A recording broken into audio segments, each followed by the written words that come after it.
Allahumma salli wa sallim wa barik ala sayyidina wa maulana Muhammadin nuril anwar wa sirril asrar wa turyatil aghyar wa ala miftahi babil yasar sayyidina wa maulana Muhammadin al-muqdar wa alihi al-athhar wa ashabihi al-akhyar adada ni'amillah wa ifdalih.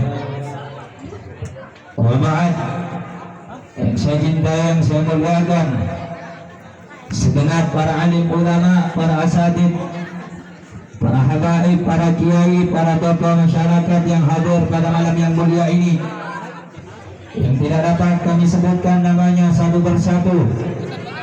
Yang saya cintai, yang saya muliakan, keluarga besar Sahibul Hajah Bapak Haji Ugan Suganda, yang telah menjadi wasilah, telah menjadi sebab duduknya kita bersama-sama pada acara yang mulia ini dalam rangka peringatan Isra wal Mi'raj baginda Nabi besar Muhammad.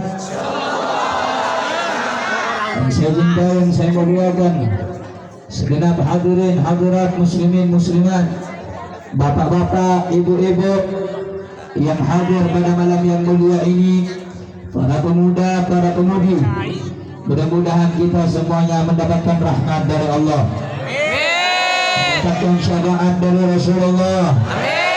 Mudah-mudahan hajat kita dikabulkan oleh Allah, dosa kita diampuni oleh Allah. Amin ya rabbal alamin. Saudara-saudara, tolong didengarkan baik-baik. Sedikit saya ingin menyampaikan karena masih ada beberapa tempat lagi pada malam hari ini. Tolong disimak baik-baik, semoga bisa bermanfaat. Saudara-saudara, pada malam yang mulia ini adalah acara peringatan Isra wal Mi'raj baginda Nabi besar Muhammad. Acara demi acara dibuat, pelaksanaan demi pelaksanaan dilaksanakan, yakni dalam rangka memperingati acara Isra wal Mi'raj, perjalanan Rasulullah sallallahu alaihi wasallam berjumpa dengan Allah. Maha suci Allah yang pada malam yang mulia ini memberikan kita nikmat karunia, memberikan kita kesempatan untuk duduk bersama-sama pada acara yang mulia, di tempat yang mulia, dalam keadaan yang mulia, karena semata-mata untuk memuliakan peristiwa yang mulia, peristiwa Isra wal Mi'raj baginda Nabi besar Muhammad sallallahu alaihi wasallam. Segala sesuatu yang awalnya terlihat kecil akan menjadi besar jika sesuatu itu berkaitan dengan Nabi Muhammad. Sebaliknya, segala sesuatu yang besar akan terlihat kecil dan tidak ada harganya apabila sesuatu itu tidak berkaitan dengan Nabi Muhammad. Contoh, saudara-saudara, saya dan kalian manusia yang penuh dosa, saya dan anda yang setiap harinya melakukan maksiat, yang setiap harinya melakukan munkarat, dhalalat, sayyiat, mukhalafat, meninggalkan salat, maksiat mata, maksiat lisan, maksiat tangan, maksiat tubuh, maksiat kaki. Kita ini manusia yang berlumur dosa, tapi kita menjadi manusia yang mulia, menjadi manusia yang baik, menjadi manusia yang dicintai oleh Allah. Kenapa? Karena kita menjadi umat yang mulia, umatnya Nabi Muhammad. Segala sesuatu yang awalnya tidak mulia menjadi mulia apabila berhubungan dengan Nabi Muhammad. Bukan karena sesuatu itu, saudara-saudara, tetapi karena Allah memandang di situ ada kaitan, ada hubungan dengan baginda Nabi Muhammad sallallahu alaihi wasallam. Karena itu, saudara-saudara, bersyukur kepada Allah. Allah memberikan kita karunia bisa duduk bersama-sama. Allah memberikan kita kesempatan bisa duduk bersama-sama. Ini adalah anugerah yang besar. Ini adalah rezeki yang besar. Ini adalah pemberian yang besar. Karena Allah ingin menjadikan kita orang-orang yang baik. Bukan hanya baik di dunia, tetapi kita minta kepada Allah semoga kita baik juga di akhirat. Apa sebab, saudara-saudara? Saya mengatakan perkumpulan ini adalah perkumpulan yang baik. Hadirnya kita ini adalah tempat hadir yang baik. karena dikatakan dalam suatu perkataan, man jalasal akhyar ja'alahu Allahu minal akhyar wa in kana minal asyrar. Barang siapa yang suka duduk dengan orang yang baik, barang siapa yang suka duduk di tempat yang baik, barang siapa yang suka hadir di tempat-tempat yang baik, maka Allah akan jadikan dia orang yang baik walaupun dia sebelumnya orang yang tidak baik.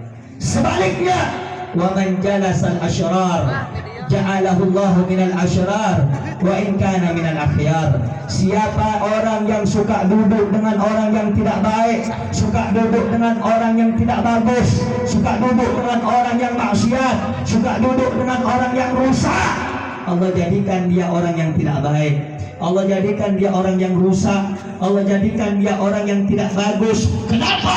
Karena dia suka duduk dengan orang-orang yang tidak baik walaupun sebelumnya dia orang yang baik. Saudara-saudara, saya dan Anda duduk ini bukan menunjukkan kita orang baik, tapi kita minta supaya Allah jadikan kita orang yang baik karena memperingati peristiwa Isra wal Mi'raj, perjalanan manusia yang baik, namanya baginda Nabi Muhammad sallallahu alaihi wasallam. Saudara-saudara, bapak-bapak, ibu-ibu yang dimuliakan oleh Allah, Isra wal Mi'raj dilaksanakan di setiap tempat, dibuat acara di kampung-kampung, di musalla-musalla, di masjid-masjid, dibuat itu acara Isra wal Mi'raj. Pesannya cuma satu, saudara-saudara, satu hal yang ingin saya sampaikan.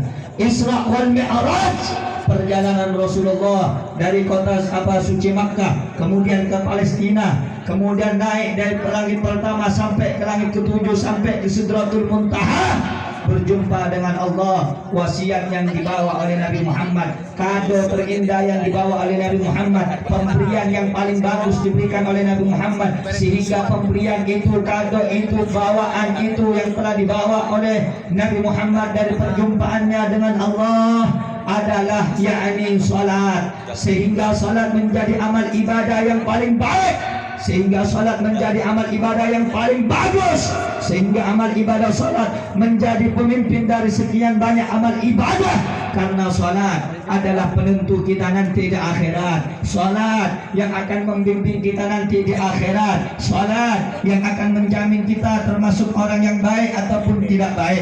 Karena Rasulullah sallallahu alaihi wasallam bersabda, "Awwalu ma yuhasabu bihil 'abdu as-shalah."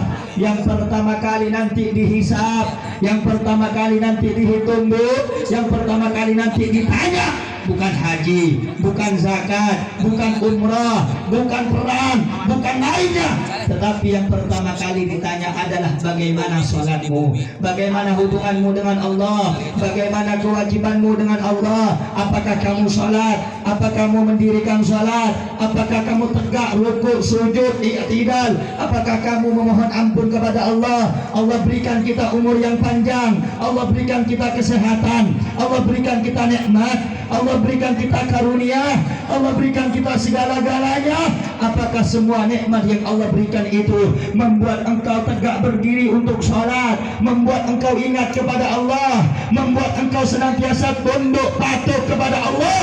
Atau nikmat yang Allah berikan kepadamu sebagai sebab nikmat itu membuat engkau jauh dari Allah, membuat engkau maksiat kepada Allah? Qala Sayyidina Ali bin Abi Thalib, Sayyidina Ali bin Abi Thalib pernah berkata, ayyuhal ya ibn Adam, idza ra'aita rabbaka subhanahu wa yutabi'u 'alaika ni'amahu wa anta ta'sihi. Wahai anak cucu Adam, apabila engkau melihat Tuhanmu yang senantiasa engkau melihat Tuhanmu memberikan nikmatnya kepadamu, memberikan kasih sayangnya kepadamu, memberikan perhatiannya kepadamu, sementara engkau gunakan kasih sayangnya, perhatiannya, nikmatnya, kasih sayangnya, kebaikannya, rezekinya, kesempatannya yang dia berikan kepadamu untuk berbuat maksiat, untuk menentang perintahnya, untuk melakukan larangannya, fahdharhu, maka berhati-hatilah engkau. Saudara-saudara, peristiwa Isra wal Mi'raj, perjalanan Nabi kita Sayyiduna Muhammad sallallahu alaihi wasallam Nabi membawa kado yang mulia, Nabi membawa pemberian yang mulia, Nabi membawa hadiah yang terindah, kado istimewa. Apa itu? Salat, saudara-saudara. Bahkan ketika Nabi dalam riwayat Bu, Pak dengarkan baik-baik, ketika Rasulullah sallallahu alaihi wasallam ketika beliau merasakan nikmatnya berjumpa dengan Allah, nikmatnya berdialog dengan Allah, Nabi Muhammad gak mau kembali ke alam dunia saking merasakan nikmatnya berbicara dengan Allah. Kemudian Allah mengatakan, ya Muhammad, kamu masih punya umat, kamu masih punya pengikut yang harus kau bimbing, yang harus kau ajarkan kepada jalan yang baik supaya mereka menjadi orang yang mendapatkan ridhaku.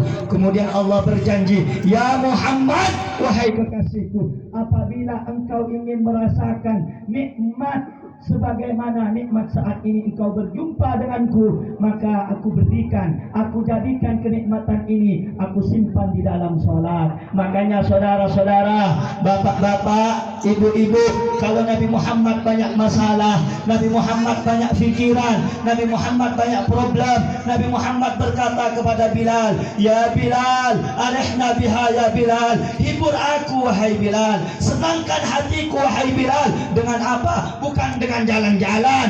Dengan apa? Bukan dengan nonton konser.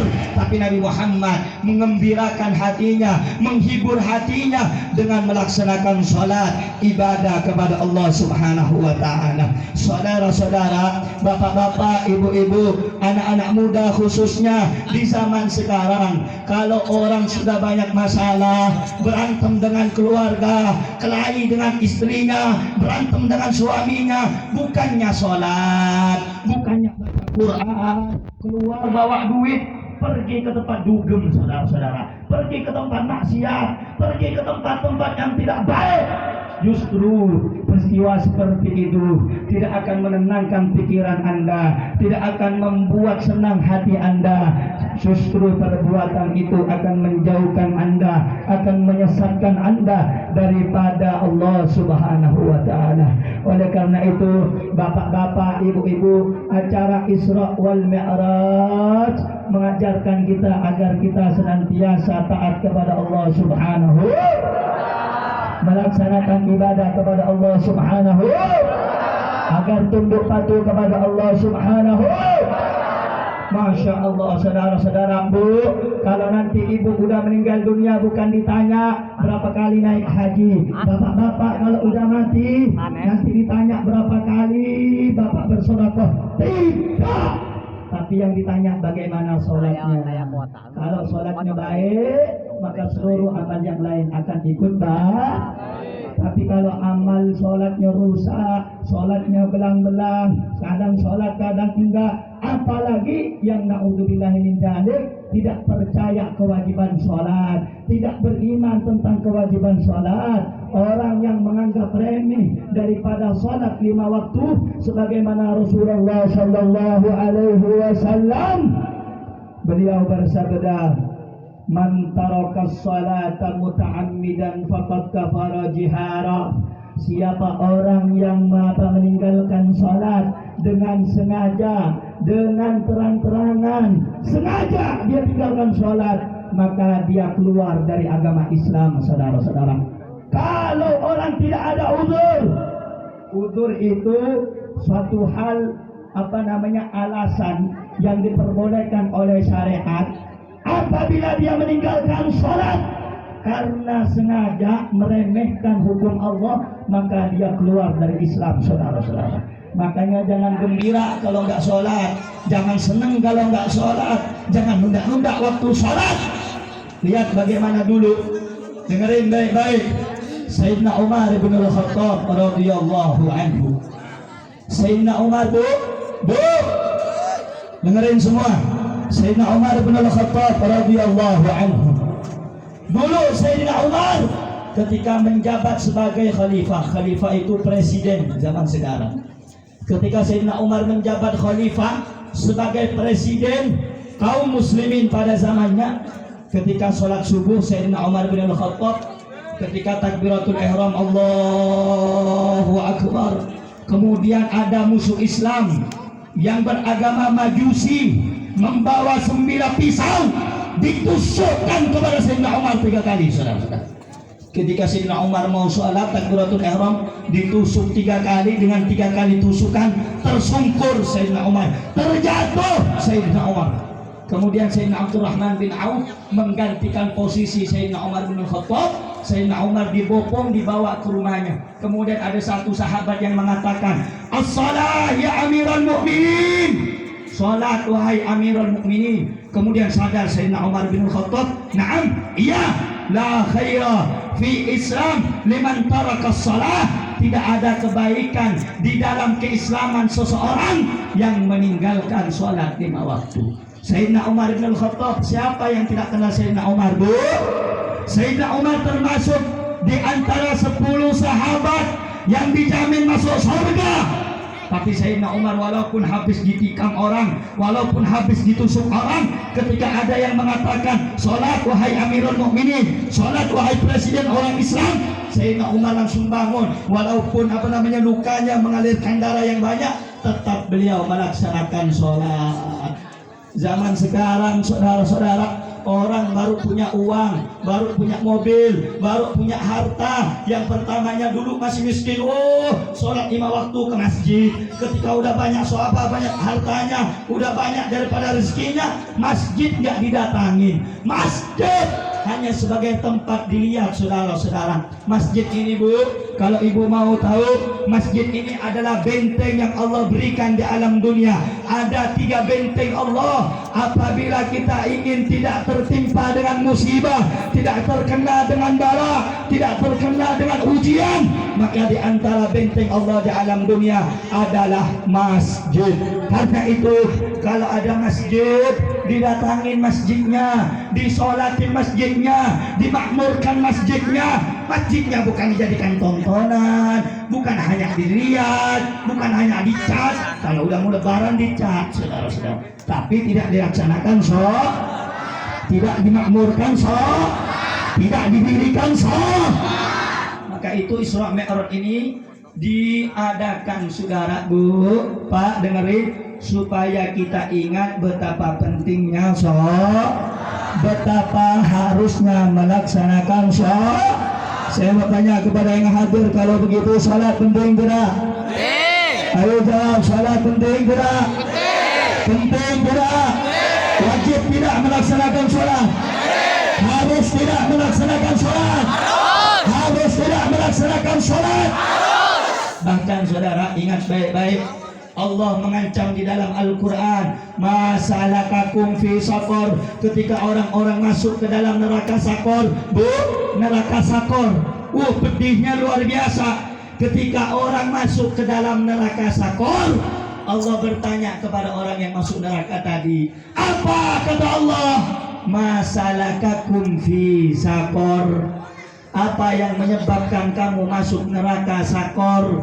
Qalu, orang-orang yang ada di neraka berkata, "Lam nakum minas musallin, lam nakum minal musallin." Dulu kami, ya Allah, dulu kami ini termasuk orang yang tidak sholat. Ya Allah, dulu kami mampu untuk sholat, tapi kami tidak sholat. Ya Allah, dulu kami kuat, jasad kami sehat, uang kami banyak, tetapi kami tidak sholat. Makanya orang yang tidak sholat, Allah akan seret dia masuk ke dalam neraka sakor. Karena itu, Bu, sehebat apapun kita, sebanyak apapun problem masalah kita, jangan pernah tinggalkan Allah Subhanahu.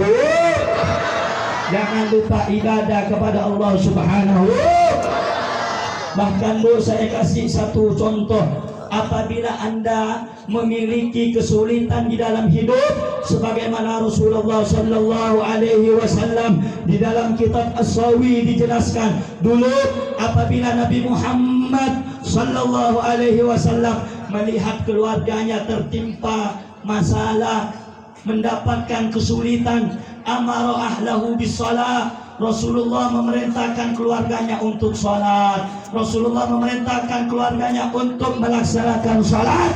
Kenapa? Karena dengan melaksanakan sholat Allah akan menjamin rezeki kita. Kalau kita rezekinya sulit, banyak masalah, banyak problem, maka jangan lupa laksanakan sholat. Laksanakan sholat. Sebenarnya sekali lagi, kalau begitu sholat penting tidak? Penting tidak? Jawab yang kencang, sholat wajib tidak? Wajib tidak? Siap laksanakan salat 5 waktu? Siap laksanakan salat 5 waktu? Betul. Sallu ala Nabi. Bahkan saudara, Isra Mi'raj ini memberikan pelajaran kepada kita bahwa ini adalah peristiwa yang mulia, peristiwa yang besar, peristiwa yang agung. Kenapa? Karena peristiwa Isra wal Mi'raj, perjalanan Nabi Muhammad berjumpa dengan Allah Subhanahu. Segala sesuatu yang menempel kepada dirinya Nabi Muhammad, maka itu adalah sesuatu yang mulia. Sesuatu yang mulia. Tidak boleh bagi orang untuk menghinakannya. Tidak boleh orang untuk memandang rendahnya. Contoh, dengarkan baik-baik. Dengarkan baik-baik. Contoh, apa yang mulia yang Nabi Muhammad bawa? Di antaranya Al-Qur'an.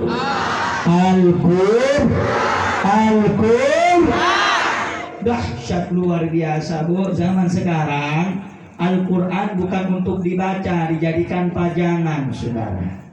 Al-Quran bukan untuk dipelajari, tapi untuk dilihati, saudara. Berapa banyak rumah-rumah orang Islam Al-Quran cuma disimpan sampai berdebu. Ada tidak? Ada tidak? Ada yang sampai tua nggak bisa ngaji. Ada tidak? Ada tidak? Ada tidak? Padahal subhanallah, Bu, kalau Nabi Musa Allah berikan hal yang mulia hingga bisa berbicara dengan Allah, maka sebagian ulama mengatakan apabila kita ingin merasakan berbicara dengan Allah, falyuqri'il Qur'an, maka bacalah Al-Quran. Orang yang baca Quran sama dia seperti berbicara dengan Allah Subhanahu, berbicara dengan Allah Subhanahu. Karena itu, Bu, pesan saya 2 hal dari apa yang saya sampaikan. 1, jaga sholat 5 waktu. Jaga sholat 5. Jaga sholat 5. Yang kedua, baca Al-Qur'an. Baca Al-Qur'an. Man qara Al-Quran, siapa orang yang membaca Al-Quran, maka Al-Quran itu akan datang kepadanya kelak di hari kiamat, syafi'an li ashabi, sebagai penyelamat, sebagai pemberi syafaat, sebagai pemberi pertolongan nanti di hari kiamat. Kalau ibu suka baca Quran, kalau ibu suka ngaji, maka nanti di akhirat Al-Quran akan datang untuk meringankan segala siksa yang Allah berikan kepada kita atas dosa yang kita lakukan. Karena itu, saudara-saudara, jaga Al-Quran, baca Al-Quran, Bu, amalkan Al-Quran, ajarkan anak-anak kita Al-Quran, ajarkan mereka ngaji dari kecil. Sebab di dalam kitab At-Tibyan fil Adab Hamalatil Quran, kitab Tibyan itu karangannya Imam Nawawi. Saudara-saudara, ada satu hadis, barang siapa yang membaca Al-Quran, anaknya baca Quran, anaknya hafal Quran, anaknya tahu ngaji, maka nanti di akhirat orang tuanya Allah kasih mahkota, Bu, saudara-saudara. Ibu nih, bapak, kalau pengen nanti pakai mahkota di akhirat, anaknya ajarkan baca Quran, anaknya ajarkan untuk anaknya kalau bisa diajak untuk hafal Quran.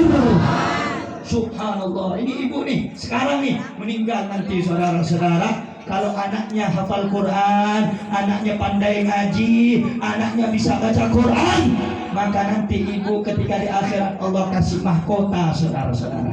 Allah kasih dia mahkota yang melambangkan keistimewaan, melambangkan kemuliaan, dan itu tidak diberikan kecuali kepada orang yang anak-anaknya senantiasa berpegang teguh dengan Al-Qur'an, cinta kepada Al-Qur'an, menjaga Al-Qur'an.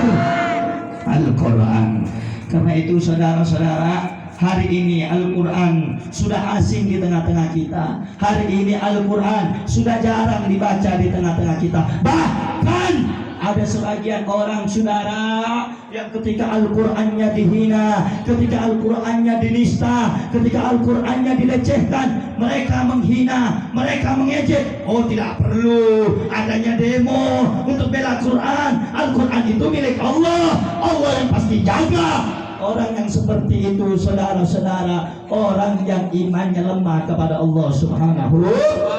Allah firman dalam Al-Quran, in tansurullaha yansurkum.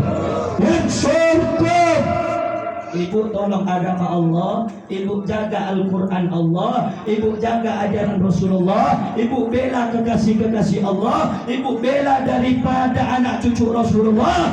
Allah akan bela ibu, Allah akan bela bapak, Allah akan jaga bapak. Saudara-saudara, kemarin Al-Quran ketika ada sebagian daripada kaum muslimin, tidak banyak saudara-saudara, mereka datang unjuk rasa untuk menunjukkan kecintaan mereka kepada Al-Quran. Ada sebagian orang-orang yang mencemooh, ada sebagian orang yang menghina, menista, menjelek-jelekan orang yang bela Quran. Saudara-saudara, ucapan mereka adalah ucapan orang yang imannya lemah.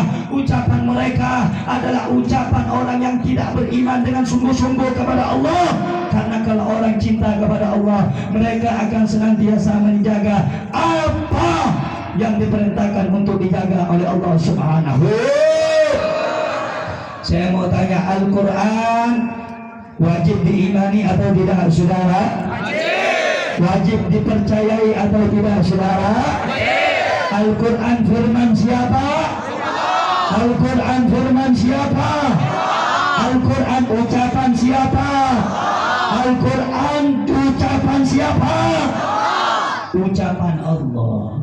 Kalau kita beriman kepada Allah, wajib menjaga Al-Quran, wajib memuliakan Al-Quran. Bahkan bu, dengarkan bu, ibu nggak punya wudhu, tahu nggak punya wudhu? Tahu nggak punya wudhu?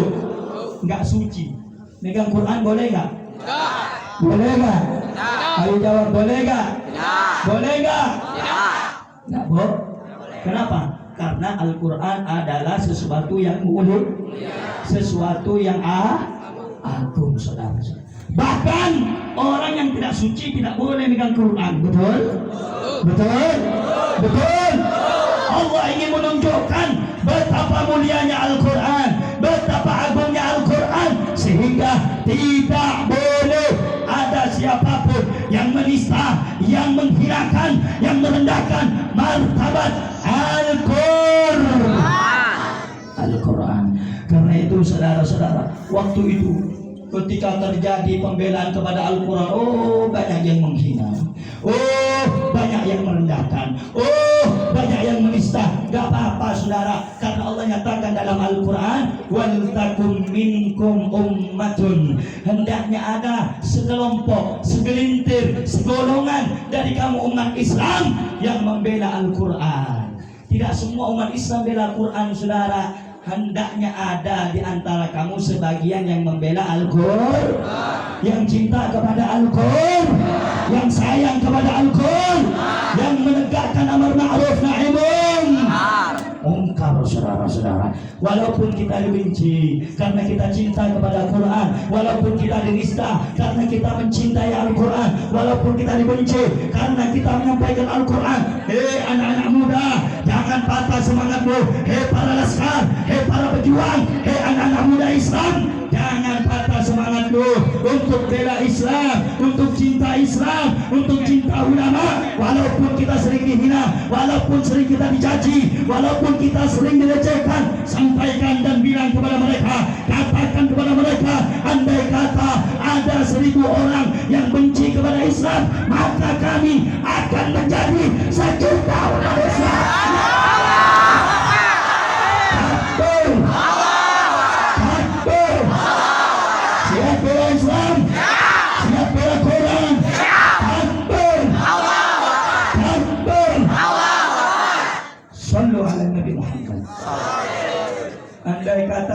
sana banyak yang tidak suka dengan orang yang bela Quran, gak apa-apa. Yang penting kita menjadi bagian yang bela dan cinta kepada Al-Quran, bagian yang senang dengan Al-Quran. Gak apa-apa dihina, betul? Gak apa-apa dicaci maki, betul? Gak apa-apa direndahkan, betul? Gak apa-apa dikriminalisasi, betul? Yang penting kalau kita bela Quran di dunia, mudah-mudahan Allah bela kita nanti dengan Al-Quran di akhirat. Kalau kita tolong Al-Quran di dunia, mudah-mudahan nanti di akhirat kita ditolong oleh Al-Quran. Amin ya Rabbal. Katanya sekali lagi, kalau begitu Al-Quran wajib dibela atau tidak? Al-Quran firman siapa? Jawab yang kejam. Firman siapa? Firman siapa? Ucapan siapa? Ucapan siapa? Siapa yang maha besar? Siapa yang maha kuat? Siapa yang maha perkasa? Akbar. Sallu ala Nabi. Ibu, bapak, kalau udah tua biarkan anaknya yang menjadi pejuang Islam. Setuju? Ibu, bapak doakan tong udah kerjanya sana. Tong udah ikut aja habaib ulama, bela Quran, bela Islam, betul? Doakan anak, semoga anaknya mendapat ridho Allah Subhanahu. Saya semuanya pemuda-pemudi kaum muslimin yang ada di sini, cinta tidak dengan Al-Quran? Cinta tidak dengan Al-Quran? Beriman tidak dengan Al-Quran? Kalau begitu Al-Quran wajib dibela atau tidak? Wajib dijaga atau tidak? Betul. Sallu ala Nabi. Mudah-mudahan pertemuan kita ini, Bu, Pak, mudah-mudahan Allah berikan kita kekuatan untuk bisa melaksanakan sholat. Allah berikan kita kekuatan, semoga kita menjadi hamba yang taat, hamba yang baik, hamba yang mendapatkan rahmat, hamba yang dikabulkan segala taubat. Dan mudah-mudahan anak-anak kita dijadikan anak yang soleh-solehah, yang suka baca Quran, yang mengamalkan Al-Quran. Dan mudah-mudahan kita nanti mendapatkan syafaat Nabi Muhammad, mendapatkan syafaat Nabi Muhammad, mendapatkan syafaat Nabi Muhammad. Amin ya Rabbal. Amin ya Rabbal alamin. Alhamdulillah. Sebelum saya tutup, Bu, saya mau tanya, dari tadi yang saya sampaikan jelas tidak? Paham tidak? Sholat wajib tidak? Penting tidak sholat? Perlu tidak sholat? Yakin? Siap melaksanakan sholat? Allahumma sholli ala Muhammad. Nah, saudara, sebelum saya tutup karena masih ada acara lagi, satu pengumuman ini saya bawa air Tajul Alawiyin, harganya 10.000 untuk pembangunan pondok pesantren Al Habib Bahar bin Ali bin Semit di Parung, Bogor. Udah diumumin belum? Udah. Alhamdulillah. Ibu-ibu yang beli, saya doakan rezekinya berlipat ganda. Bahagia dunia akhirat, senang dunia akhirat, panjang umur, murah rezeki. Mudah-mudahan nanti kita ketemu lagi. Amin. Semuanya sehat, panjang umur. Ya Rabbal alamin. Rabbi tanfa'na bi barakatihim wa hadina wasna bi hurmatihim wa amitna fi turudatihim wa mu'afati min al-fitani. Allahumma barik lana fi Rajaba wa Sya'bana wa balighna Ramadan wa a'inna 'ala siyam wal qiyam wa tilawatil Qur'an. Ya Allah biha ya Allah biha ya Allah bi husnil khatimah. Rabbana atina fid dunya hasanah wa fil akhirati hasanah wa qina adzaban nar. Sallallahu alaihi sayyidina Muhammadin wa ala alihi wasallam. Alhamdulillahi rabbil alamin. Wassalamualaikum warahmatullahi wabarakatuh.